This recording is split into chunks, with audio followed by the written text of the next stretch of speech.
I'm Katrina from the Gorgeous Geeks. I'm standing here next to the one and only Colin Ferguson. How are you doing?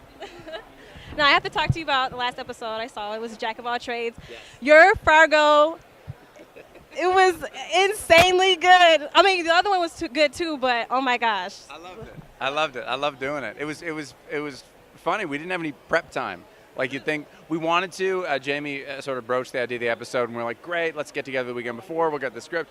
And the episode before it was so complicated and problematic, and we were still catching up little pieces from the 3 episodes that we shot prior to that. So we had no time to prep it, and we switched over in the middle of the day. So it was like, we shoot one episode till like 11 or 12, and then, and that's a wrap on that episode. Here's the new script, and do an impression of somebody. So it was a lot of panic went into those things. Oh, that's so cool, because I thought you guys maybe got around a table and we just start mimicking each other. Or... Yeah, well, we got lucky is what we did. Well, you've also been working with people for 6 years, so and bitching about them. So you go home and you do little impressions of them. So it was really fun to unload that way. But I found Zane the hardest. Oh, really? Yeah, because he's not as like Fargo's really idiosyncratic, and he moves around a lot. Like he's always doing this in a scene, and whereas Zane just sort of stands there or stands like that. But yeah, I found that the hardest to sort of make a difference between. And Allison, I was sitting down. I'm reading the script. I'm like, I can't even move. Like she's in a bed, and then my head's in a vice. So there's, it's hard to do impressions of somebody when you can't move. Well, I saw you on Twitter that you actually have ties to Detroit. Yeah, I did. I was a founding member of Detroit Second City, and my dad lived in Bloomfield Hills for a long time, and my sister lived in Birmingham, and I lived in Windsor, and then right downtown.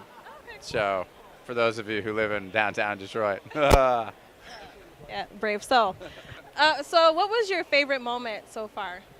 I think some of my favorite moments have probably been this season, being able to follow the live tweeting with everybody. I've been stalking the Twitter feed on Monday nights and sort of chatting with the fans, and it's the first time I've been not working at this time of year, because we usually shoot when the show's airing.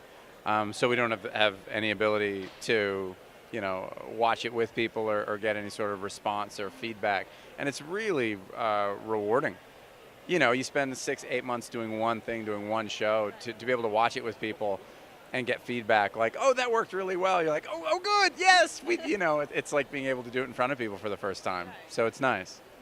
Okay, what about bloopers? Was there something funny that happened on set that sticks out in your mind?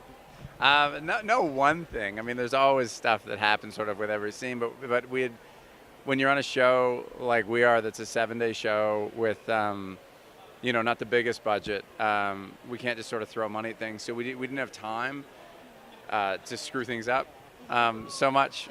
So it's really all hands on deck when the camera's rolling, and the jokes are usually afterwards when, they yell cut, and it's like, okay, that was hard to get through because you didn't know you were going to do that, and stuff like that. So what can we expect for the rest of the season and the finale? Finale winds up pretty quick, which is nice, I think. I don't like winding up to any sort of saying goodbye. I'll do it quickly. But one of my favorite episodes, Smarter Carter, I think airs this week, next week, something like that. We'll say this week. Okay. And I love that one. And then we get into sort of the whole Matrix comeback thing. Oh, yeah. Has that out yet? It's not over yet with the Matrix, just so you know. If it wasn't out, it is now. So we have that coming on, and it's I think the one that aired this last week and Smarter Carter are my 2 favorite episodes. They're the funniest ones we did, and I like that.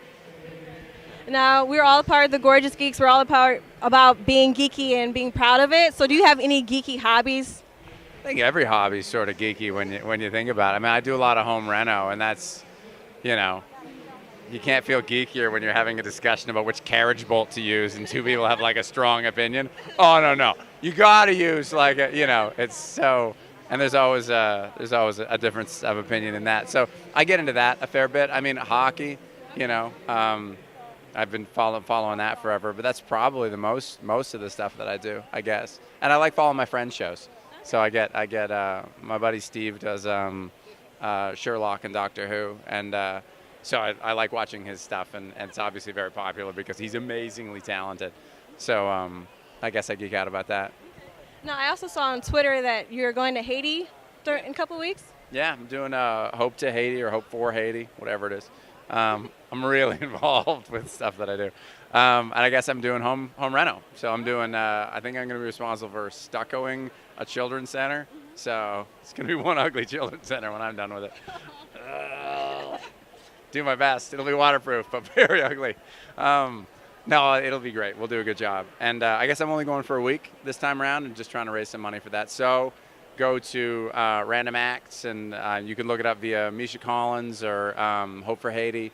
Yeah, give if you can. Understand if you don't, but give if you can. It's a good cause.